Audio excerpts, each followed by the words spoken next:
என்ற செய்தியை பார்த்தோம். அதே மாதிரி தொழுகைக்காக முன்கூட்டியே வந்து தொழுகைக்காக எதிர்பார்த்து இருக்கக்கூடிய தருணத்தில் அவருக்காக மலக்குமார்கள் அல்லாஹ்விடத்தில் பிரார்த்தனை செய்கிறார்கள் என்ற செய்தியை பார்த்தோம். அதே போன்று ஜும்மாவுக்கு விரைந்து வர வேண்டும், காலதாமதமாக வரக்கூடாது. யார் முன்கூட்டியே வருகிறார்களோ அவர்களுக்கு ஒட்டகம், மாடு, ஆடு, கோழி, முட்டை ஆகியவற்றை குர்பானி கொடுத்த நன்மை கிடைக்கும் என்ற செய்தியை பார்த்தோம். அதே மாதிரி ஒவ்வொரு மனிதனும் தூங்கக்கூடிய நேரத்தில் ஷைத்தான் அவனுடைய பிடரியில் 3 முடிச்சு போடுகிறான். அந்த முடிச்சு எல்லாம் ஒளி செய்யும் பொழுது, தொழுகையை நிலைநாட்டும் பொழுது காலையிலே அந்த முடிச்சுகள் அவிழ்கிறது என்ற செய்தியை பார்த்தோம். அதே மாதிரி நாளை மறுமை நாளிலே நபிகள் நாயகம் ஸல்லல்லாஹு அலைஹி வஸல்லம் அவர்களோடு இருக்கக்கூடிய பாக்கியத்தை தொழுகையிலே நாம் அதிகமாக சஜிதா செய்யக்கூடிய அந்த தருணத்திலே நபிகளாரோடு மறுமையில் இருக்கக்கூடிய பாக்கியம் கிடைக்கும் என்ற செய்திகளை பார்த்தோம். அன்புக்குரிய சகோதர சகோதரிகளே, இன்றைக்கும் நீங்களே இந்த தொழுகைக்கு உண்டான தொழுகை சம்பந்தமான குர்ஆனுடைய வசனங்களையோ நபிகளாருடைய செய்திகளையோ ஏற்கனவே பார்த்தது இல்லாமல் புதிதாக செய்தி தெரிந்தவர்கள் சொல்லுங்கள். அதற்கு முன்னதாக ஒரு 2 செய்திகளை, தொழுகை சம்பந்தமான செய்திகளை உங்களுக்கு நான் சொல்ல கடமைப்பட்டிருக்கின்றேன். அன்புக்குரிய இஸ்லாமிய சொந்தங்களே, நாளை மறுமை நாளிலே இந்த உலகத்தை படைத்து அண்ட சராசரத்தை படைத்து ஒவ்வொரு இயக்கத்தையும் தன்னுடைய கட்டுப்பாட்டில் வைத்திருக்கக்கூடிய சர்வ வல்லமை படைத்த அல்லாஹ் ரப்புல் ஆலமீன் அவனை நாளை மறுமையில் பார்க்கக்கூடிய பாக்கியம், அல்லாஹ்வை நாளை மறுமையிலே அவனுடைய காலில் சாஷ்டாங்கம் செய்யக்கூடிய பாக்கியம் யாருக்கு கிடைக்கும் என்றால், இந்த உலகத்தில் வாழக்கூடிய தருணத்தில் இந்த தொழுகையை நிறைவேற்றியதின் காரணமாக நாளை மறுமையில இந்த 2 பாக்கியத்துக்கு சொந்தக்காரர்களாக ஆகிறார்கள். அல்லாஹ்வுடைய தூதர் ஸல்லல்லாஹு அலைஹி வஸல்லம் அவர்கள் சொன்னார்கள், நாளை மறுமை நாளிலே இறைவன் தன்னை காட்சி தருவதற்காக தன்னுடைய திரையை அல்லாஹ் விலக்குவான். அல்லாஹ்வுக்கும் மூமின்களுக்கும் இடையிலே ஒரு திரை ஒன்று இருக்கும். அந்த திரையை அல்லாஹ் ரப்பல் ஆலமீன் நீக்கக்கூடிய தருணத்தில் அல்லாஹ் அவனுடைய காலை வெளிப்படுத்தும் அந்த நாளில், அல்லாஹ்வுடைய காலை பார்க்கக்கூடிய அந்த நாளில், அந்த மஹ்ஷர் மன்றத்தில் நியாய தீர்ப்பு நாளிலே மறுமையிலே இருக்கக்கூடிய இறை நம்பிக்கையான ஒவ்வொரு ஆண்களும் பெண்களும் அல்லாஹ்வுடைய காலை பார்த்தவுடனேயே சஜிதாவில் விழுவார்கள். இது மிகப்பெரிய பாக்கியம். யாருக்கு கிடைக்கிறது இந்த பாக்கியம்? நபிகளார் சொன்னார்கள், உலகத்தில் இன்னைக்கு நாம அல்லாஹ்வை பார்க்காமலேயே சஜிதா செய்யறோமா இல்லையா? நம்ம அல்லாஹ்வை பார்த்திருக்கிறோமா? அல்லாஹ்வை பார்க்கல. நபிகள் நாயகம் ஸல்லல்லாஹு அலைஹி வஸல்லம் அவர்களை பார்த்திருக்கிறோமா? அவர்களையும் நாம் பார்க்கவில்லை. சொர்க்கத்தை பார்த்திருக்கிறோமா? சொர்க்கத்தையும் பார்க்கல. நரகத்தை பார்த்திருக்கிறோமா? நரகத்தையும் பார்க்கல. இப்படி எதையுமே பார்க்காமல் அல்லாஹ்வை நம்பிக்கை கொண்டு மறுமை என்று ஒரு நாள் இருக்கிறது, சொர்க்கம் இருக்கிறது, நரகம் இருக்கிறது, நபிகள் நாயகம் ஸல்லல்லாஹு அலைஹி வஸல்லம் அவர்கள் இறைவனுடைய தூதராத்தான் இருந்தார்கள் என்பதையெல்லாம் மறைவான விஷயத்தில் நம்பிக்கை கொண்டு இன்னைக்கு அல்லாஹ்வை பார்க்காமலேயே சஜிதாவை வெல்றோமா இல்லையா? இப்படிப்பட்ட அந்த பாக்கியவான்களுக்கு அல்லாஹ் ரப்பல் ஆலமீன் நாளை மறுமையிலே அவனுடைய காலை வெளிப்படுத்தக்கூடிய அந்த தருணத்திலே சஜிதா செய்யக்கூடிய பாக்கியத்தை அல்லாஹ் தருவான். அந்த நேரத்தில் சில பேரால் சஜிதா செய்ய முடியாது. சில பேரால் அல்லாஹ்வுடைய காலை பார்த்த உடனேயே சில மக்களால் சஜிதா செய்ய முடியாது. யார் அவர்கள் என்று அல்லாஹ்வுடைய தூதர் ஸல்லல்லாஹு அலைஹி வஸல்லம் அவர்கள் சொல்லக்கூடிய தருணத்தில் அவர்கள் பிறருக்கு காட்டுவதற்காக சஜிதா செய்திருப்பார்கள், முகஸ்துதிக்காக சஜிதா செய்திருப்பார்கள், பேருக்காக புகழுக்காக அடுத்தவர்கள் போற்ற வேண்டும் என்ற ஒரு நோக்கத்திற்காக தொழுகையை அவர்கள் தொழுதிருப்பார்கள். அப்படிப்பட்டவர்கள் மறுமையில அல்லாஹ்வுடைய காலை பார்க்கக்கூடிய அந்த தருணத்தில் அவர்களால் சஜிதா செய்ய முடியாது. ரசூலுல்லாஹ் சொல்றாங்க, ஒரு கட்டையை போல அப்படி நிற்கும், அவர்கள் குனிய முனைவார்கள், அவர்களால் குனிய முடியாது. இது எவ்வளவு பெரிய ஒரு கேவலமான ஒரு நிலை. அல்லாஹ் நம்மை காப்பாற்ற வேண்டும். அப்படி என்றால் இந்த விஷயத்தில் நம்ம இந்த செய்தியில் என்ன பார்க்கிறோம் சொன்னா, நாம் தொழக்கூடிய தொழுகை இஹ்லாஸான அடிப்படையில், என்னுடைய இரட்சகனுக்காக நான் தொழுகிறேன், அவர் பார்க்கிறார், இவர் பார்க்கிறார், ஊர் மெச்ச வேண்டும், இவரை போல ஒரு தொழுகையாளி உண்டுமா, எப்ப அப்படி தொழுவாரு என்று மக்கள் நம்மை பார்த்து மெச்சுவதற்காக நாம் செய்தோம் என்று சொன்னால் மறுமையில் என்ன செய்ய முடியாது. அல்லாஹ்வுடைய காலை பார்க்கும் பொழுது சஜிதா செய்யக்கூடிய பாக்கியம் கிடைக்காது என்பதை இந்த தருணத்தில் நம்மால் என்ன செய்ய முடியுது, விளங்கிக் கொள்ள முடிகிறது. அன்புக்குரிய சகோதர சகோதரிகளே, நாம் நம்முடைய வணக்கத்தை கலப்படமற்ற முறையிலே அல்லாஹ்வுக்கு மட்டுமே உரித்தாக்கி வணங்கக்கூடிய ஒரு நிலையை நாம் ஏற்படுத்த வேண்டும். ஷைத்தான் என்ன செஞ்சிருவான், நம்முடைய உள்ளத்துல போட்டுருவான், எப்பா நீ சாதாரண ஆள் இல்லை, எவன்லாம தொழுவாம இருக்கிறானுவோ, நல்ல மார்க்கத்தை கரைச்சு குடிச்சவெல்லாம் தொழுவாம இருக்கிறானுவோ, ஆனா நீ தொழுவுறியே, இந்த மக்கள் மத்தியில நீ தொழுகையாளியா இருக்கிறியே, நீ சாதாரண ஆள் இல்லப்பா அப்படின்னு உள்ளத்துல ஒரு கிபரை போட்டுட்டான்னு சொன்னா, ஒரு ஊசலாட்டத்தை போட்டுட்டான்னு சொன்னா, அந்த ஊசலாட்டம் வந்துச்சுன்னு சொன்னா வைங்களேன், மறுமையில நம்மளால் வெற்றி பெற முடியாது.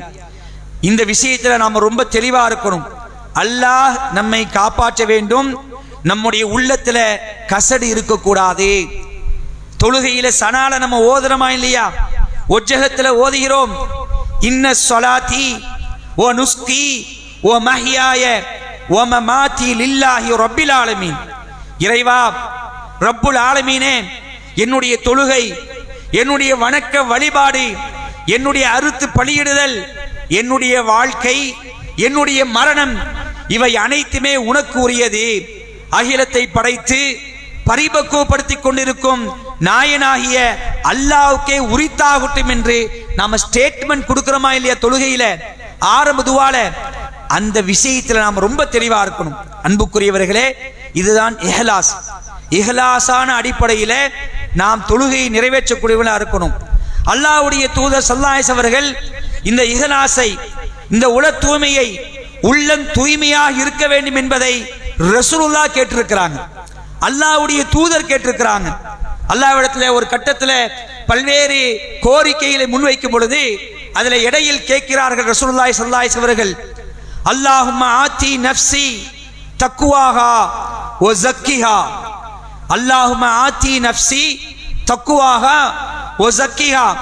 இறைவா என்னுடைய உள்ளத்தை நீ தூய்மைப்படுத்தியா அல்லாஹ்.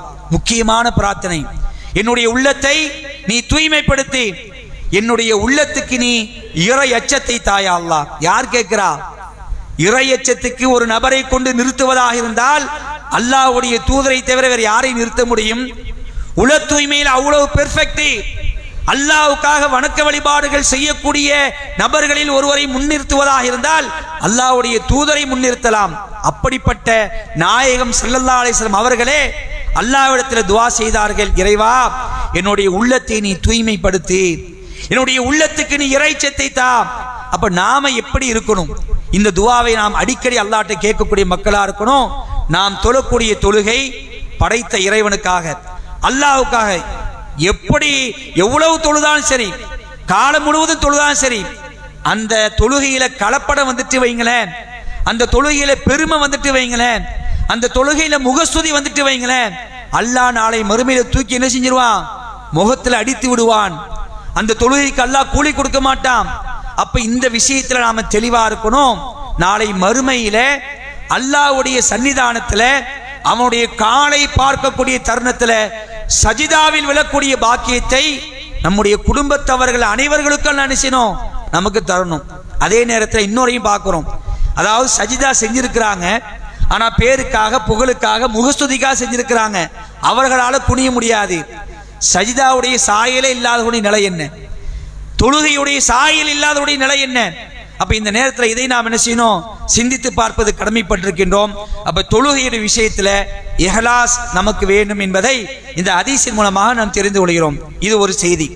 இன்னொரு செய்தி என்னன்னு சொன்னா, அன்புக்குரிய சகோதர சகோதரிகளே, இந்த தொழுகையினால், இந்த தொழுகையில செய்யக்கூடிய சஜிதாவினால் எவ்வளோ பெரிய ஒரு பாக்கியம் கிடைக்குது தெரியுமா? நாளை மறுமையில் அல்லாஹ் ரப்பல் ஆலமீன் நரகத்துல என்ன செய்வானாம்?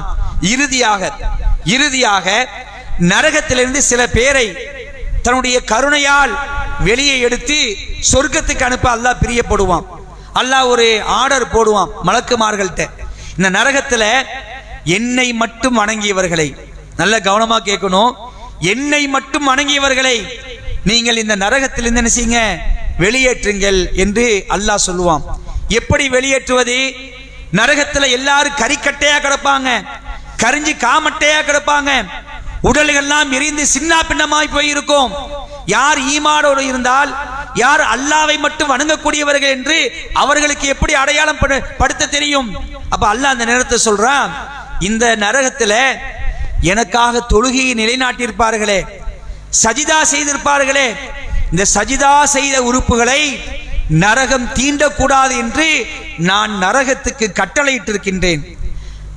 நரகத்துல அந்த நரகவாதிகளை, அந்த நரகத்தில் இருக்கக்கூடியவர்களை அவர்கள் சஜிதா செய்தார்கள் என்றால், அந்த சஜிதாவுடைய வடுக்கள், உடல்ல எங்கெல்லாம் அந்த சஜிதாவுடைய வடு இருக்குமோ அந்த வடுவை நரகம் தீண்டாது. இந்த அடையாளத்தை பார்த்து நீங்கள் தூக்குங்கள் என்று அல்லாஹ் செய்வான். மலக்குமார்களுக்கு ஆர்டர் போடுவான். மலக்குமார்கள் எல்லாம் அந்த மக்களை தூக்குவார்கள். சஜிதாவுடைய வடு நெத்தியில அந்த சஜிதாவுடைய வடு இருக்கும். சில உடல்ல பாகங்கள்ல சஜிதா செய்தனால அதனுடைய வடுவை அடையாளம் கண்டு கொண்டு அவர்கள் தூக்குவார்கள்.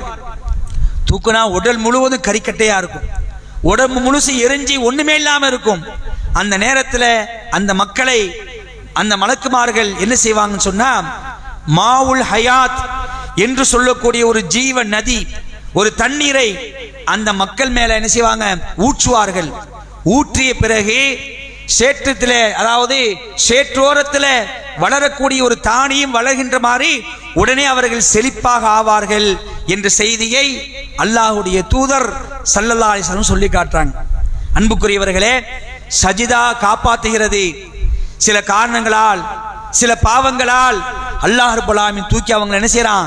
நரகத்துல போட்டுடுறான். நரகத்துல வெந்தி அவர்கள் தண்டனை அனுபவித்து அல்லாஹ் அவர்களை என்ன செய்யறான்? ஈமான் கொண்ட காரணத்தினால, உள்ளத்துல ஈமான் இருக்கு, அல்லாஹ்வை மட்டும்தான் வணங்கி இருக்கிறாங்க, வேற யாரையும் வணங்கல, அல்லாஹ்வுடைய ஆற்றலை வேற யாருக்கும் கொடுக்கல.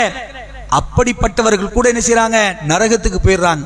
சஜிதா செஞ்சு வடு இருக்குதுங்க, பக்காவான தொழுகையாளியா இருக்கிறாங்க, அந்த மாதிரி நபர்கள் கூட என்ன செய்யறாங்க? நரகத்துக்கு போயிடறாங்க. சொன்னா அப்ப தொழுகையுடைய சாயலே இல்லாதவருடைய நிலை என்ன? நாம் எல்லாம் இதை சிந்தித்து பார்க்க கடமைப்பட்டிருக்கின்றோம். அன்புக்குரிய சகோதர சகோதரிகளே, இந்த சஜிதா செய்வதனால் ஏற்படக்கூடிய பாக்கியம் என்பது சாதாரண பாக்கியம் இல்லை. நாளை மறுமையிலே அல்லாஹ்வுடைய காலை பார்த்த உடனேயே சஜிதா செய்யக்கூடிய ஒரு நிலை. அதே மாதிரி சில பாவங்கள் செய்து நரகத்துக்கு போயிருந்தாலும் சொன்னால் அந்த சஜிதாவுடைய வடுவுடைய அடையாளத்தை பார்த்து அல்லாஹ் நிச்சயம் நரகத்திலிருந்து காப்பாற்றி சொர்க்கத்துக்கு அனுப்புகிறான் என்றால், இந்த செய்தியை நாம் உள்ளத்தில் ஆழமாக பதிய வைத்துக் கொண்டு அல்லாஹ்வை வணங்கக்கூடிய இந்த தொழுகையுடைய விஷயத்துல கண்ணும் கருத்துமாக இருக்கக்கூடிய மக்களாக இருக்க வேண்டும் என்று இந்த தருணத்தில் கேட்டுக்கொள்கிறேன். அன்புக்குரிய சகோதரர்களே, சென்ற வாரம் பெண்கள் பகுதியிலேருந்து அவங்க ஆரம்பிச்சு விட்டாங்க. அதுக்கப்புறம் ஆண்கள் பகுதியில் ஒரு 2 நபர்கள் தான் அவங்களுக்கு தெரிஞ்ச செய்திகளை சொன்னார்கள். அதனால் இந்த தடவை ஆண்கள் பகுதியில் செஞ்சிருவோம், மைக்கு கொடுத்துருவோம். தொழுகை சம்பந்தமான சில முக்கியமான செய்திகளை, ஏற்கனவே சொல்லாத செய்திகளை நீங்கள் பதிவு செய்யுமாறு கேட்டுக்கொள்கிறோம். ஹலோ,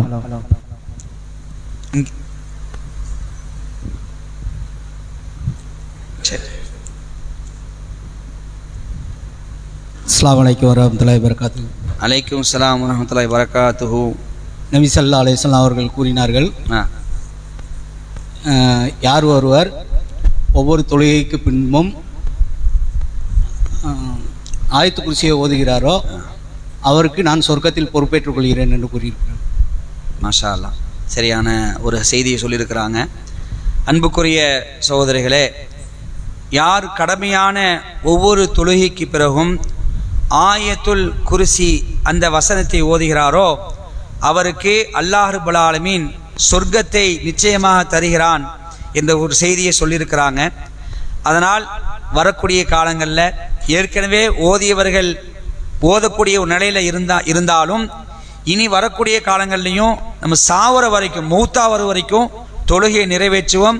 அந்த தொழுகையை நிறைவேற்றிய பிறகு இந்த ஆயத்துல் குர்சி என்ன செய்வோம், ஓதக்கூடிய மக்களாக இருக்கணும். ஆயத்துல் குர்சி என்பது அல்லாஹ் ரப்பல் ஆலமீன் தன்னுடைய தன்மையை, கடவுளுக்கு உண்டான தன்மையை அல்லாஹ் என்ன செய்றான், அந்த வசனத்தில் சொல்றான். அல்லாஹு லா இலாஹ இல்லாஹுல் ஹய்யுல் கய்யூம் என்று ஆரம்பித்து அல்லாஹ் தன்னுடைய தன்மையை என்ன செய்றான் சொல்றான். அது முக்கியமான ஒரு வசனமா இருக்குது. இந்த வசனத்தை நாம கண்டிப்பா மனப்பாடம் பண்ணணும். ஆனால் சில பேர் இதனுடைய இந்த தாத்பரியத்தை உணராதவர்களாக ஆயத்துல் குர்சி என்ன செய்வாங்க, பாக்கெட்ல வச்சுப்பாங்க. ஒரு சின்னதாக அட்டையை போட்டு ஒன்று பாக்கெட்ல வச்சிருப்பாங்க. இல்லை என்றால் தன்னுடைய வாகனத்துக்கு முன்னாடி என்ன செய்வாங்க, அது ஸ்டிக்கர் மாதிரி ஒட்டியிருப்பாங்க. அதுவும் இல்லை என்றால் வீட்டில் என்ன செய்வாங்க, பெரிய போர்டு ஒன்று வச்சு நல்ல கோல்டு கலர் ஃப்ரேமில் போட்டு அதில் அழகாக வச்சுருப்பாங்க. இல்லை என்றால் கடையில் கல்லாக்கு மேலே கடையில் உட்காந்துருப்பாங்க, கல்லால் இருப்பாங்கல்ல, அந்த கல்லாக்கு மேலே வச்சுருப்பாங்க, ஆயத்துல் குர்சி வச்சுருப்பாங்க. எதுக்கு, பரக்கத்துக்கு. இது இருந்தால் பரக்கத்து வரும் அப்படின்னு நினச்சி இது மாதிரி ஆயத்துல் குர்சியை சுவற்றிலும் வாகனத்திலையும் வாழ வைக்கக்கூடிய நிலை இருக்கிறது. அன்புக்குரியவர்களே, சுவற்றில் வாழ்றதுனாலையோ பைக்கில் ஒட்டுறதுனாலையோ இது மாதிரி குழி வராது. எது மாதிரி, அதாவது நாம ஓதுறமா இல்லையா, ஒவ்வொரு தொழுகைக்கு பிறகும் நாம இந்த ஆயத்துல் குர்சி ஓதுறதுனால அல்லாஹ் சொர்க்கத்தை தரான் என்று சொல்றாங்களே ரசூலுல்லாஹ். அப்ப அப்படிப்பட்ட ஒரு பாக்கியம் நமக்கு கிடைக்கும். அப்ப அந்த அடிப்படையில் இன்ஷா அல்லாஹ் என்ன செய்வோம், ஆயத்துல் குர்சியை நம்ம மனப்பாடம் பண்ணுவோம். மனப்பாடம் பண்ணாத சகோதர சகோதரி இருந்தீங்கன்னு சொன்னா உடனடியாக துரிதமான செய்யுங்க, மனப்பாடம் பண்ணுங்க, அந்த பாக்கியம் நமக்கு கிடைக்கும். இங்க இப்ப கேட்கிறேன், எத்தனை பேர் மனப்பாடம் பண்ணிருக்கீங்க ஆயத்துல் குர்சி?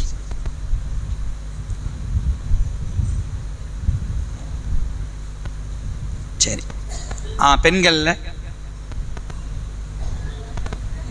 எல்லாத்துக்கும் தெரியும், மாஷா அல்லாஹ். சரி, மனப்பாடம் பண்ணனா உடனே மனப்பாடம் பண்ண ஆரம்பிச்சிருங்க. அதாவது நம்ம நேரத்தை செலவிட்டு பல்வேறு அலுவல்களெல்லாம் ஒதுக்கி வைத்து விட்டு மக்களெல்லாம் எப்படியெல்லாம் என்ஜாய்மெண்ட்ல இருக்கிறாங்களோ அதையெல்லாம் ஒதுக்கி வைத்து விட்டு நம்ம என்ன செய்கிறோம், இந்த மார்க்கத்தை கேட்க வந்திருக்கிறோம்.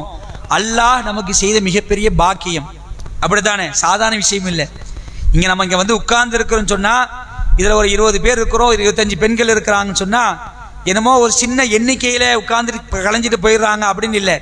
இது கண்ணியமான ஒரு சபை. அல்லாஹ்வுடைய கிருபையினால் இஹ்லாஸான அடிப்படையில் நம்முடைய அமல்கள் இருந்துச்சுன்னு சொன்னால் அல்லாஹ் நிச்சயம் இந்த சபையில் கலந்து கொண்டவர்களுக்கு அல்லாஹ் மகத்தான கூலியை தருவான். அப்போ அப்படிப்பட்ட ஒரு சபையில் நம்ம கலந்துருக்கிறோம், நம்முடைய பல்வேறு அலுவல்களை ஒதுக்கிவிட்டு வந்திருக்கிறோம். அப்போ இங்கே பேசப்படக்கூடிய மார்க்க விஷயங்களை நாம் கேட்டதோடு மட்டுமில்லாமல் நம்முடைய வாழ்க்கையில் நாம் செயல்படுத்தக்கூடிய நேரத்தில் தான் இந்த உட்கார்ந்ததுக்கு உண்டான அர்த்தமே இருக்கு. அதானே, நம்ம வந்து கேட்குறோம், நல்லா சொன்னாங்க கேட்டோம் போனோம் அப்படின்னு இருக்கக்கூடாது. அடுத்தது என்ன, ஆயத்துல் குர்சி தெரியலையா, மனப்பாடம் பண்ணி சடனா. உலக விஷயத்துல எவ்வளவு கேர்ஃபுல்லா இருக்கிறோம், உலகத்துடைய விஷயத்துல, பொருளாதாரத்தை விஷயத்துல, மற்ற விஷயங்கள்ல எவ்வளவு கேர்ஃபுல்லா இருக்கிறோம். அதை விட பன்மடங்கு நம்ம என்ன செய்யணும், இந்த மார்க்கம் விஷயம் கற்றுக்கொள்ளக்கூடிய விஷயத்துல நாம் ஆர்வம் செய்யக்கூடிய மக்களா இருக்கணும். அப்ப அந்த அடிப்படையில இன்ஷா அல்லாஹ் ஆயத்துல் குர்சி என்ன செய்யுங்க, மனப்பாடம் பண்ணுங்க. ஒவ்வொரு தொழுகைக்கு பிறகு ஓதுங்க. அதனுடைய அர்த்தத்தை புரிந்து என்ன செய்யுங்க, ஓதக்கூடிய மக்களா இருப்போம் என்று சொன்னால் அல்லாஹ் நாளை மறுமையில மிகப்பெரிய ஒரு பாக்கியத்தை நமக்கு தருவான். அடுத்து கல்லாப்பட்டில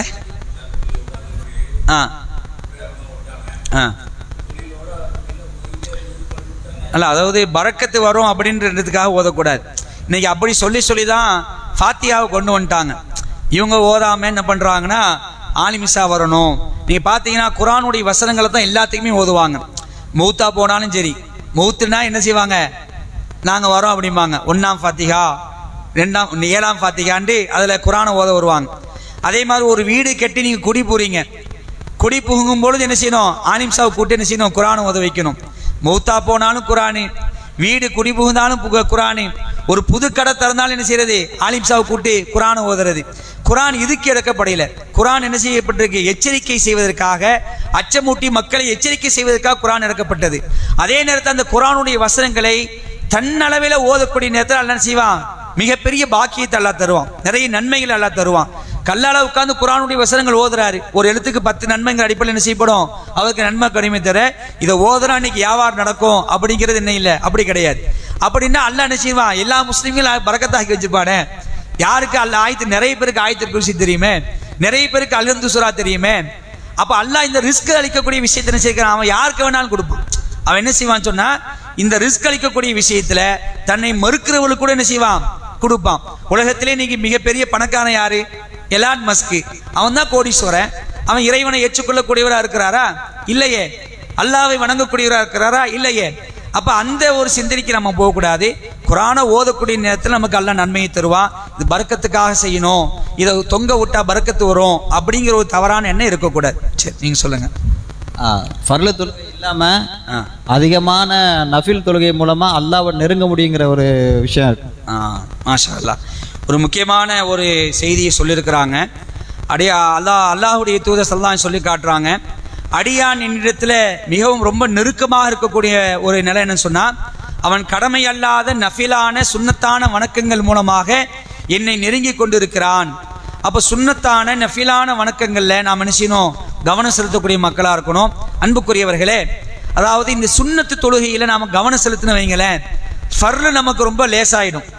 சுன்னத்திலேயே ஒருத்தர் பெர்ஃபெக்டாக இருந்தாருன்னா என்ன ஆகிடும், ஃபர்லு கரெக்டாக தொழுதுருவார்.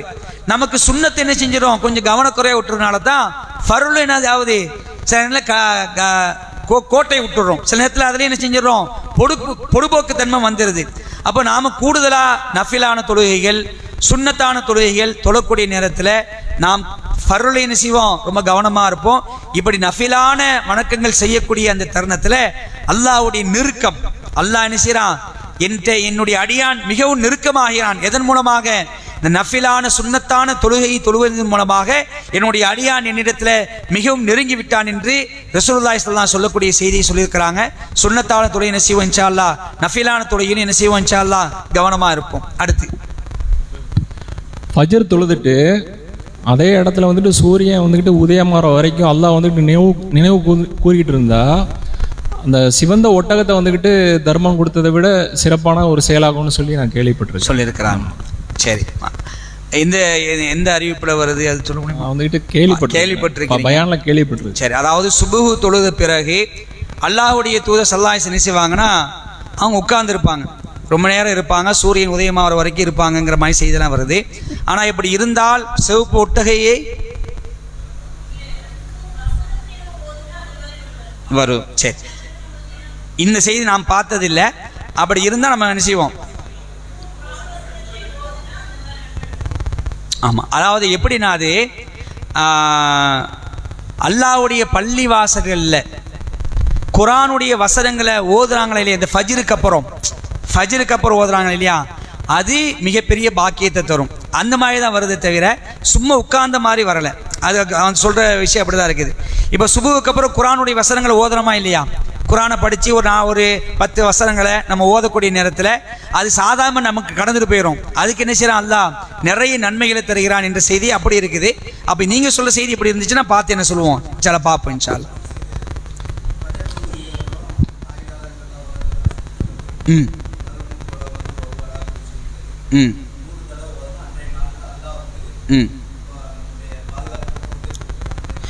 அதாவது அவங்க இல்லை, அது அப்படி வரலை, ஃபஜ்ர் தொழுகைக்கு அப்புறம் வரலை. யார் ஒரு நாளில், எவர் ஒரு நாளில் 100 தடவை லா இலாஹ இல்லல்லாஹ் வஹ்தஹு லா ஷரீக லஹு லஹுல் முல்கு வ லஹுல் ஹம்து வ ஹுவ அலா குல்லி ஷைஇன் கதீர் சொல்கிறாங்களோ அவங்களுக்கு அப்படின்னு வருது.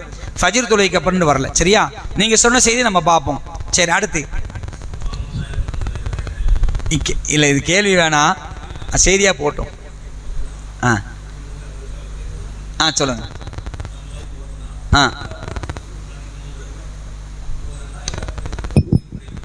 திக்கிரை பொறுத்த வரைக்கும் நாம் அல்லாவை நினைக்கக்கூடிய நேரத்தில் அல்லாஹ் நம்மளை நினைப்பா. சில திக்கிரைகளுக்கு கூடுதலான நன்மை சொல்லியிருக்கிறாங்க. அந்த நன்மையை நினச்சினா அந்த திக்கிரைகள் ஓதும்போது நம்ம அடையலாம்.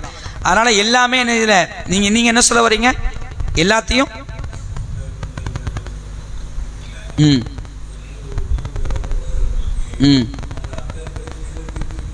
இல்லை அப்படின்னு வரல. சுபஹானல்லாஹ் 100 தடவை ஓதுனா 1000 நன்மைகள் பதியப்படும், 1000 தீமைகள் அளிக்கப்படும். சுபஹானல்லாஹி வல்ஹம்துலில்லாஹி அதை நம்ம அதிகமாக ஓதுனா வானத்தின் வாசல்கள் திறக்கப்படும். சுபஹானல்லாஹி ஒபிஹம்திஹி என்று 100 தடவை சொன்னால் கடல் நுரை அளவு சிறு பாவங்கள் இருந்தாலும் அது மன்னிக்கப்படும்.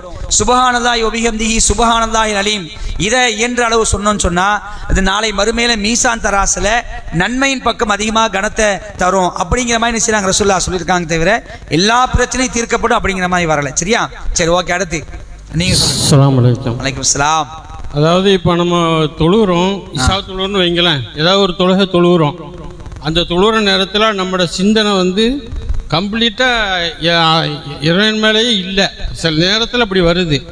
ஷைத்தானை வந்து நம்மளோட திசைகளை வேலை மாதிரி மாற்றி விட்டுறான். ஆமாம். சலாம் வாங்குற வரைக்கும் அந்த சிந்தனை தான் வருது. சலாம் வாங்கின பிறகுதான் நம்ம தொழுகையில் இருக்கிறோமோங்கிற ஒரு இதே வருது.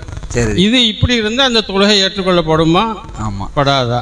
இல்லை, இது கேள்வி பதில் மாதிரி சொல்கிறீங்க. ஒரு செய்தியை நீங்கள் சொல்லணுங்கிறதா அந்த நிகழ்ச்சியோடைய நோக்கம். இது சம்மந்தமாக நம்ம போன வாரமே நம்ம சொன்னோம். தொழுகையில் நாம் இருக்கக்கூடிய நேரத்தில் நம்முடைய தொழுகை என்ன செய்யணும்னா உயிரோட்டமான தொழுகையாக இருக்கணும். ஒரு 100% தொழுகையில் 80% உள்ளே இருக்கணும், ஒரு 20% வெளியே இருக்கலாம். ஆனால் அவங்க சொல்கிற கருத்து என்னென்னா 20% கூட இல்லை, முழுக்க முழுக்க சிந்தனைலாம் வெளியே இருக்குது அப்படிங்கிற மாதிரி ஒரு நிலை இருக்குது. இந்த தொழுகையின் நிலை என்ன? அப்போ அல்லாஹ் குர்ஆன்ல சொல்கிறான், சில நயவஞ்சகர்கள் அல்லாஹ்வை ஏமாற்ற நினைக்கிறார். இதுவும் அதில் வரும். இந்த நயவஞ்சக தொழுகை இருக்கா இல்லையா? இந்த தொழுகையிலேயே நல்ல தொழுகை கெட்ட தொழுகைன்னு இருக்குது. அதில் நம்முடைய தொழுகை நல்ல தொழுகையாக இருக்கணும். அப்புறம் அல்லாஹ் குர்ஆன்ல சொல்லி காட்டுறான், சில நயவஞ்சகர்கள் அல்லாஹ்வை ஏமாற்ற நினைக்கிறார்கள், ஆனால் அவங்க ஏமாற்றிக்கிறாங்க. அவங்க வந்து தொழுகையில் நின்றாங்க என்ன பண்ணுறாங்க? சோம்பேறிகளாகவும் ஒரு விதமான அசட்டுத்தன்மையில் பொடுபோக்குத்தன்மையில் நிற்கிறாங்க. இப்படிப்பட்டவர்கள் என்னது நாளை மறுமையில ஜெயிக்க முடியாது. தொழுகையை வந்து உயிரோட்டமாக ஓரளவுக்கு அல்லாஹ்வுக்கு பயந்து நாம் தொழக்கூடிய தருணத்தில் அந்த தொழுகை என்ன செய்யும்? நமக்கு மறுமையில வெற்றி பெற்று தரும். அதே நேரத்தில் முழுக்க முழுக்க நம்மளால கான்சன்ட்ரேட் பண்ணி இருக்க முடியுமான்னா அது முடியாது. சில கவன சிதறல்கள் வரத்தான் செய்யும். அல்லாஹ்வுடைய தூதருக்கே வந்திருக்கு. நபிகள் நாயகம் ஸல்லல்லாஹு அலைஹி வஸல்லம் அவர்களுக்கு சில நேரங்கள் என்ன செஞ்சிருக்காங்க? ரக்காத்துடைய எண்ணிக்கையை குறைச்சிருக்கிறாங்க. சில நேரத்தில் ஒருத்தர் அன்பளிப்பாக கொடுத்த ஒரு ட்ரெஸ்ஸை போடுறாங்க, ரசூலுல்லாஹ் போட்டு வச்சு நிற்கிறாங்க. பார்த்தா தொழில் நிற்கும் பொழுது அந்த ட்ரெஸ் என்ன செய்கிறது? அவங்க கவனத்தை திசை திருப்புது, உடனே கலத்தி கொடுத்துட்றாங்க. அப்போ இது மாதிரியான ஒரு நிலை நமக்கு இருக்கக்கூடாது. இப்போ தான் நம்ம நிற்கிறோம் வைங்களேன், முன்னாடி நல்ல நல்ல கவர்ற மாதிரி ஏதோ ஒரு விஷயங்கள் நம்மளுடைய கவனத்தை செதற மாதிரி ஒரு நிலை இருந்துச்சுன்னா அதை நம்ம அப்புறப்படுத்தணும். அப்போ அது இந்த செய்தி என்னத்தை காட்டுதுன்னா, தொழுகையில் நாம் நிற்கும் பொழுது ஓரளவுக்காவது அல்லாஹ் நினைச்சினோம், அதாவது ஓரளவுக்கு இல்லை, ஓரளவுக்காவது வெளியே இருக்கிற மாதிரி இருக்கணும். கொஞ்சம் வெளியே இருக்க மாதிரி தான் இருக்கும். ஆனால் ஓரளவுக்கு நம்ம நினைச்சினோம் அல்லாஹ் முன்னாடி நம்ம நிற்கிறோம், அல்லாஹ் முன்னாடி நம்ம பேசுகிறோம், அல்லாஹ் நம்மளை பார்த்துட்டு இருக்கிறான், நாம அல்லாஹ் பார்க்காட்டணும், அல்லாஹ் நம்மளை பார்த்துட்டு இருக்கிறாங்கிற பயத்தோடு நாம் தொழுவக்கூடிய ஒரு தொழுகை தான் மறுமையில் என்ன செய்யும்? ஜெயத்தை தரும். அதே நேரத்தில் சோம்பேறிகளாக ஒரு சுறுசுறுப்பு இல்லாமல் கவனக்குறைவாக இருக்கக்கூடியவர்களுக்கு அல்லாஹ் குர்ஆன் சொல்லி காட்டுறான், ஃபவைலுல் லில் முஸல்லீன், தொழுகையாளிகளுக்கும் கேடுதான், அல்லதீனஹும் அன் ஸலாத்திஹிம் சாஹூன், அவர்கள் தொழுகையில் பாராமுகமா இருக்கிறார்கள், அலட்சியமா இருக்கிறார்கள், பிறருக்கு காட்டுவதற்காக தொழுகிறார்கள் என்று அல்லாஹ் நினைச்சான் இப்படி சொல்லி காட்டுறான். அப்ப அப்படிப்பட்ட நிலையை நாம் இருக்கக்கூடாது. அதுதான் அவங்களுடைய சொன்ன செய்திக்கு உண்டான விளக்கம்.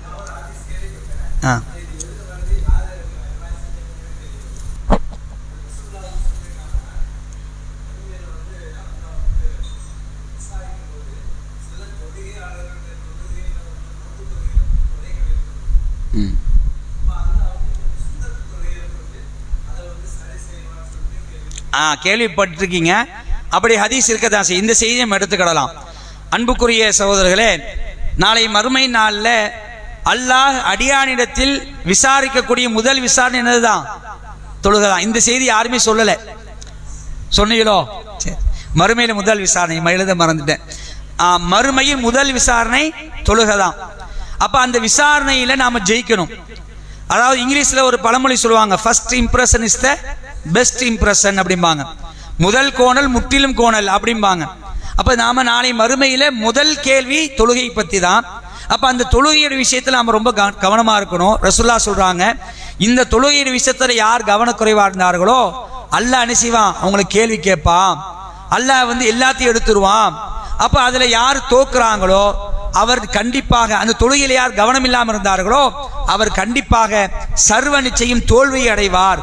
யார் அதில் கவனத்தோடு இருக்கிறார்களோ, யார் அந்த தொழுகை விஷயத்தில் கவனத்தோடு தொழுது அல்ல முதல் விசாரணையில் வெற்றி பெறுகிறார்களோ அவர் என்ன செய்வாரு, பின்னாடி கேட்கக்கூடிய கேள்வி வெற்றி பெறுவாரு அப்படிங்கிற மாதிரி ரசூலுல்லாஹ் சொல்லியிருக்கிறாங்க. இந்த தருணத்தில் நாம தொழக்கூடிய இந்த ஃபர்லான தொழுகைகள்ல கண்டிப்பா கோட்டை விட்டுருப்போம். கண்டிப்பா என்ன செய்வோம், கோட்டை விட்டுருப்போம். சில நேரத்தில் தலைவலியில கோட்டை விட்டுருப்போம், சில நேரத்தில் உடம்பு முடியாமல் போயிருக்கோம், அப்ப தொழுவாம இருந்திருப்போம். லிஸ்ட் எடுத்து பார்த்தா பயங்கரமா இருக்கும். நம்மளுக்கு கொஞ்சம்லாம் இருக்காது, நிறைய தான் இருந்திருக்கும். ஒரு பர்ச்சேஸுக்கு போவோம், பெருநாளைக்கு துணி எடுக்கிறதுக்கு போவோம். அந்த அண்ணன் ஃபுல்லா அந்த அன்னைக்கு என்னது முழுக்க தொழுகைக்கு லீவ் விட்டுருவாங்க, தொழுகிறதே இல்லை. அப்ப இது மாதிரி எத்தனை தொழுகைகள் நாம் விட்டுருக்கிறோமோ அந்த தொழுகையெல்லாம் கணக்கெடுத்துருவான். அதே நேரத்தில் கூடுதலான நஃபிலான தொழுகைகள் சுன்னத்தான தொழுகையில் தொழுதிருந்தால் அப்ப அல்லாஹ் பார்ப்பான், இவன் இத்தனை ஃபர்லு தொழுவல, இத்தனை கடமையான தொழுகை தொழுவல, இவன் கிட்ட ஏதாவது சுன்னத்து இருக்கான்னு பாருங்க, கூடுதலான தொழுகை தொழுக்கான்னு பாருங்க, அல்லாஹ் கேட்பானா. அப்போ தொழுது இருந்தோம்னு சொன்னா அதை எடுத்து அல்லாஹ் என்ன செய்வான், அந்த ஃபர்ல போட்டு கணக்கை டேலி பண்ணுவான் அப்படிங்கிற மாதிரி ரசூலுல்லாஹ் நினைச்சிருக்கிறாங்க, சொல்லியிருக்கிறாங்க. அப்படி செய்தி இருக்குது. அப்ப சுன்னத்துடைய நம்ம என்ன செய்யுது, மறுமையில நம்ம ஃபர்ல கோட்டை விட்டுருந்தா கூட நம்மளை காப்பாற்றக்கூடிய ஒரு நிலையை அந்த சுன்னத்து நஃபிலான தொழுகையில் செய்கிறது என்பதை நாம் பார்க்கிறோம். அதனால என்ன செய்வோம், இன்ஷா அல்லாஹ் கூடுதலாக இந்த நஃபிலான வணக்கங்கள்ல நம்ம கவனம் செலுத்தக்கூடிய மக்களா இருக்கணும். அடுத்து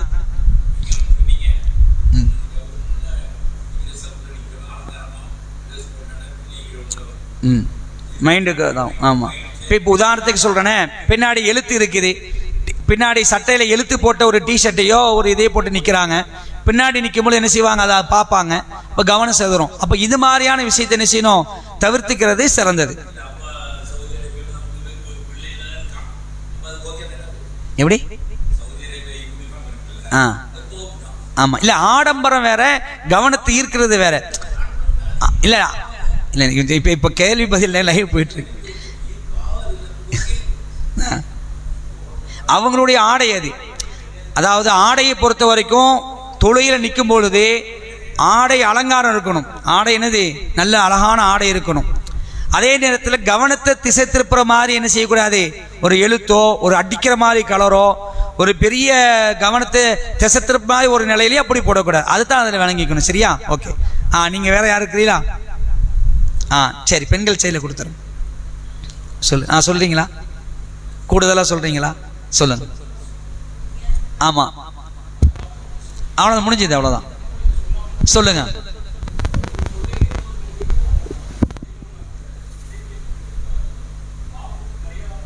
ஆமாம், அது ஆமாம், அப்படி செய்தி இருக்கு. என்ன சொல்றாங்கன்னா, 5 நேர தொழுகைகள், ஒரு ஜும்மாவிலேருந்து இன்னொரு ஜும்மா, அதே மாதிரி இந்த இடப்பட்ட நேரத்தில் செய்யக்கூடிய பாவங்களுக்கு அந்த தொழுகைகள் பரிகாரமாக இருக்குது. இப்போ மகரிபிலேருந்து என்ன செஞ்சுருக்கிறோம், கேப் இருக்கா இல்லையா, அப்புறம் இஷா தொழுகை இருக்கிறோம். இந்த இடப்பட்ட நேரத்தில் செய்த பாவங்கள், சிறு பாவங்கள், அது அந்த தொழுகை என்ன செய்யுது, பரிகாரமாகிறது என்று அல்லாஹ்வுடைய தூதர் ஸல்லல்லாஹு அலைஹி சொல்லியிருக்கிறாங்க. அந்த செய்தியை தான் அந்த சகோதரர் சொல்லியிருக்கிறாங்க. ஓகே. பெண்கள் செயலில் சொல்றீங்க, போதும். போதும். பெண்கள் செயலில் சொல்றீங்களா? எதுவும் சொல்றாங்க, மைக்கு கொடுத்துடுறீங்களேன். தொழுகையில கண் குளிர்ச்சி இருக்கதா ரசூல் ஸல்லல்லாஹு அலைஹி சொல்லுவாங்க. தொழுகையில் கண் குளிர்ச்சி இருப்பதாக ரசூல் ஸல்லல்லாஹு அலைஹி சொல்றாங்க. தொழுகையில் கண் குளிர்ச்சி, அதாவது செய்தி எப்படின்னு வருதுன்னா, தொழுகை ஒளி, தொழுகை என்பது ஒளி அப்படின்னு இருக்கிறாங்க, நூர். அந்த தொழுகை உங்களுக்கு 100 கூட நாளை மறுமணி செய்ய வந்து நிற்கும். அப்ப அது மாதிரி சொல்லியிருக்கிறாங்க. அதுவும் கவனத்தை எடுத்துக்கிறாங்க.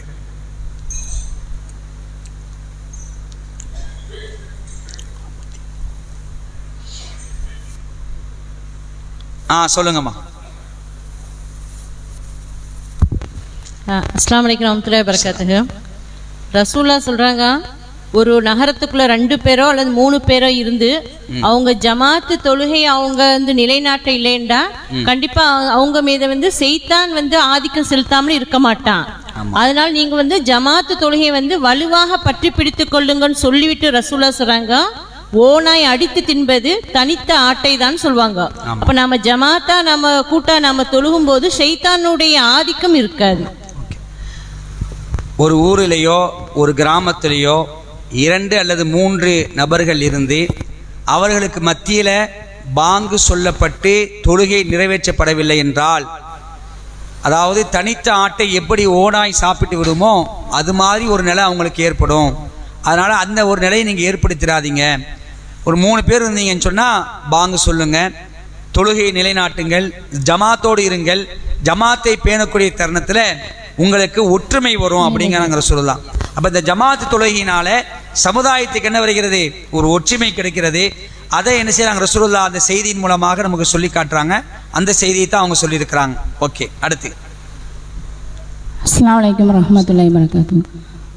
சிரமங்களை போக்கும் தொழுகை அப்படின்னு சொல்லிட்டு நபி ஸல்லல்லாஹு அலைஹி வஸல்லம் அவர்கள் தமது குடும்பத்தினருக்கு சிரமங்கள் ஏற்படும் போது அவர்களை தொழுமாறு ஆணையிடுவார்கள். பின்னர் இந்த வசனத்தை 132வது வசனத்தை நபி ஓதி காட்டியிருக்கிறாங்க. வஅமுர் அஹ்லக பிஸ்ஸலாத்தி வஸ்தபிர் அலைஹா. நபியே, உமது குடும்பத்தினருக்கு தொழுகை ஏவுவீராக, அதை கடைபிடிப்பதில் பொறுமையை மேற்கொள்வீராக அப்படின்னு. நம்ம உலக வாழ்வாதாரத்துக்காக நம்ம தொழுகையை விட்டுட்டு வாழ்வாதாரத்தை தேடக்கூடாது, எந்த வகையிலையும் தொழுகை நம்ம கடைபிடிக்கணும் அப்படிங்கிற அந்த உபதேசத்தை நபி சொல்லியிருக்கிறோம். அது குரானில் வரக்கூடிய வசனம், உண்மையிலேயே ரொம்ப முக்கியமான ஒரு வசனம். தொழுகையை விடுவதற்கு இன்னைக்கு பல்வேறு காரணங்களை சொல்லுவாங்க. அதில் பிரதானமான ஒரு காரணம் என்ன தெரியுமா? என்ன காரணம்? வேற வேலைப்பளு, தொழுகை, அதாவது தொழிலை காரணம் காட்டுவாங்க. என் தொழில் அப்படி இருக்கு, நகர முடியல, ஆஃபீஸில் தொழுகிறதுக்கு வாய்ப்பு கிடைக்கல, கொஞ்சம் கூட நகர முடியாது அப்படிங்கிற சொல்கிறாங்களா இல்லையா? அல்லாஹ் குர்ஆன்ல சொல்கிறான், சில பேர் அல்லாஹ்வுடைய இல்லத்தில், அதாவது சில ஆண்கள் என்ன செய்கிறாங்க? தொழுகை நிலைநாட்டுகிறார்கள். அவர்களை அல்லாஹ்வை நினைவை விட்டும் அவர்களுடைய வணிகமோ வர்த்தகமோ அவருடைய வியாபாரமோ ஒரு காலம் தடுக்காது அப்படின்ற ஒரு செய்தி அல்லாஹ் குர்ஆன் சொல்லி காட்டுறான். அப்போ தொழுகையை தடுக்கக்கூடிய வியாபாரம் இருந்துச்சுன்னா அதை செய்யக்கூடாது, அந்த வியாபாரத்தை நம்ம செய்யக்கூடாது. இந்த வியாபாரத்தினால தொழுவே முடியல அப்படின்னு சொன்னால் அது செய்யாத. அல்லாஹ் நாளை மறுமையில் என்ன செய்வான்? கேள்வி கேட்பான், அல்லாஹ் பிடிச்சிருவான். அப்போ அந்த செய்தி அல்லாஹ் குர்ஆன்ல சொல்லி காட்டுறான். அப்போ அந்த ஒரு வசனத்தை சொல்கிறாங்க. அதே மாதிரி இன்னொரு வசனத்தை சொன்னாங்க, தொழுவுமாறு உங்களுடைய குடும்பத்தாரை ஏவுவீராக.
أشهد أن لا إله إلا الله وحده لا شريك له وأن محمدا عبده ورسوله رضيت بالله ربا وبمحمد رسولا وبالإسلام دينا.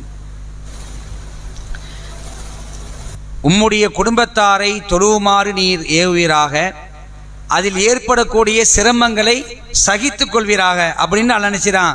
நபியை பார்த்து அல்லாஹ் சொல்கிறான். இப்போ ஒரு குடும்பத்தை எடுத்துக்கிட்டீங்கன்னு சொன்னால் அந்த குடும்பத்தில் எல்லாருமே தொழுகையாளியாக இருந்தால் அது பெரும் பாக்கியம். வாப்பா தொழுகிறாரு, உம்மா தொழுவல, பிள்ளைகளும் தொழுகிறாங்க, பெற்றோர்கள் தொழுவல, அண்ணன் தொழுகிறான், தங்கச்சி தொழுவ மாட்டிருக்கிறா. இது மாதிரியான ஒரு குடும்பத்தில் சில பேர் தொழுகிறார்கள், சில பேர் தொழுவாமல் இருக்கிறாங்கன்னு சொன்னால் அந்த தொழக்கூடிய மக்கள் தொழுவாத தன்னுடைய குடும்பத்தாரை தொழுவுமாறு ஏவுறதுக்கு கடமைப்பட்டிருக்கிறோம். சில நேரங்களில் அதை நாம் கோட்டை விட்டுறோம், அதை என்ன செஞ்சோம், அசால்ட்டை கடந்து போயிடுறோம். அவன் கட்டைக்கு அவன் பதில் சொல்லிக்குவான், நாம் பாட்டு தொழுதுட்டு போயிடும் அப்படின்னு இருந்துடாம, தொழுவாத நம்முடைய உறவினர்கள் இருந்தார்கள் சொன்னால் அவர்கள் என்ன செய்வோம் இன்ஷா அல்லாஹ் ஒவ்வொரு நேரத்திலையும் அவர்கள் சலிப்படையாத வகையில் பார்க்கக்கூடிய நேரத்தில் தொழுகையுடைய முக்கியத்துவத்தை பற்றி சொல்லுவோம். சில நேரங்களில் என்ன செய்யும், அந்த அறிவுரை சில பேருக்கு பயனளிக்கலாம், சில நேரத்தில் என்ன செஞ்சிடலாம், பயனளிக்கலாம். அப்போ அது மாதிரி நாம் விட்டுடாம தொடர்ச்சியாக நம்முடைய குடும்பத்தாருக்கு இந்த தொழுகை சம்பந்தமாக என்ன செய்வோம், சொல்லிக்கிட்டே இருப்போம். அதே நேரத்தில் அதில் ஏற்படக்கூடிய சங்கடங்கள் நாம் சொல்லும் பொழுது அவங்க என்ன சொல்லுவாங்கன்னா, நீ தொழுறியா, உன் வேலையை பார்த்துட்டு போ, என் கட்டைக்கு நான் பதில் சொல்லியிருக்கிறேன், இவன் வந்துட்டா அப்படின்னு சில நேரத்தை சொல்லுவாங்களே இல்லையா. அப்படி சொல்றானே என்பதற்காக இவர்கிட்ட சொன்னா நம்மளை திட்டுவாரு, இவர்கிட்ட சொன்னா இந்த மாதிரி பதில் தான் வரும், இவன்கிட்ட சொல்றதுக்கு சொல்லாமே இருந்துடலாம் அப்படி ஒரு நிலையை நம்ம எடுக்க வேண்டாம். அதான் சொல்லி காட்டுறான், நீங்க தொழுவக்கூடிய நேரத்தில் நீங்கள் தொழுவுமாறு உங்களுடைய குடும்பத்தாரை ஏவும் பொழுது அதில் ஏற்படக்கூடிய சிரமங்கள் என்ன செய்யுங்க, சகித்து கொள்ளுங்கள் என்று அல்லாஹ் சொல்றான். அப்ப அந்த குர்ஆனுடைய வசனத்தை செஞ்சுக்கிறாங்க, அவங்க சொல்லி காட்டியிருக்கிறாங்க. அன்புக்குரிய சகோதர சகோதரிகளே, இன்னைக்கு போதும் டைம் ஆயிடுச்சு. அதனால ஓரளவுக்கு கடந்த 3 வாரங்களாக இந்த தொழுகை சம்பந்தமான விஷயங்களை நம்ம பார்த்துருக்குறோம். இன்னும் நிறைய விஷயங்கள் இருக்கு, நீங்க சொல்லாத, நாம பார்க்காத, தொழுகை சம்பந்தமாக நாம கேள்விப்படாத சில விஷயங்கள்லாம் கூட இருக்குது. அப்ப அந்த விஷயங்களை நம்ம என்ன செய்வோம், பார்த்து படித்து பயன்பெறக்கூடிய மக்களா இருக்கும். இந்த நேரத்தில் இறுதியாக ஒரு 2 செய்தியை மட்டும் சொல்லிட்டு நான் என்ன செய்ய முடிவுக்கு வரேன். ஒன்று ஒரு எச்சரிக்கை, தொழுகை சம்பந்தமான ஒரு எச்சரிக்கை. இன்னொன்று ஒரு சந்தோஷமான ஒரு செய்தி. 2 செய்தியை இன்னைக்கு உங்கள்கிட்ட சொல்லிட்டு நான் முடிக்கிறேன்.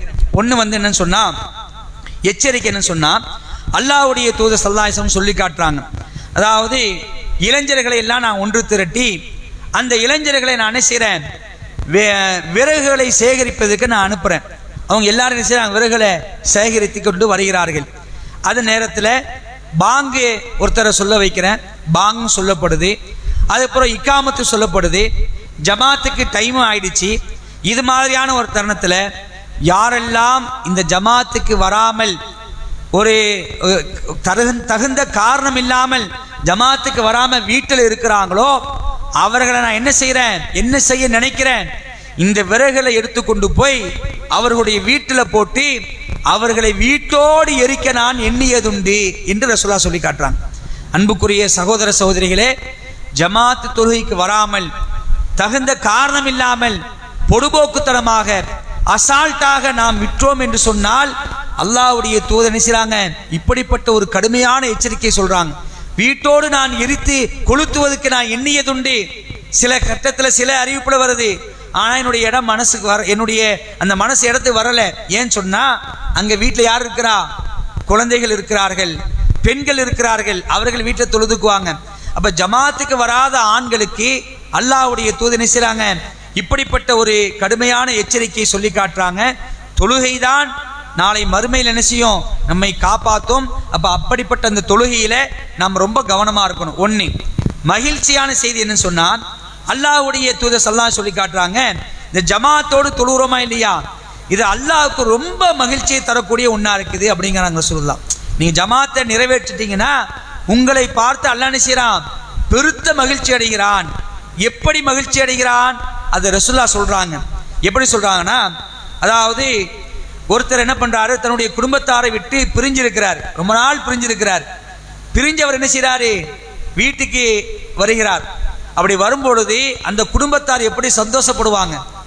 இது நம்ம ஊர்ல நிறைய நடக்கும். நம்ம குடும்ப தலைவர் என்ன செய்வாங்க, ஃபாரின் போயிடுவாங்க.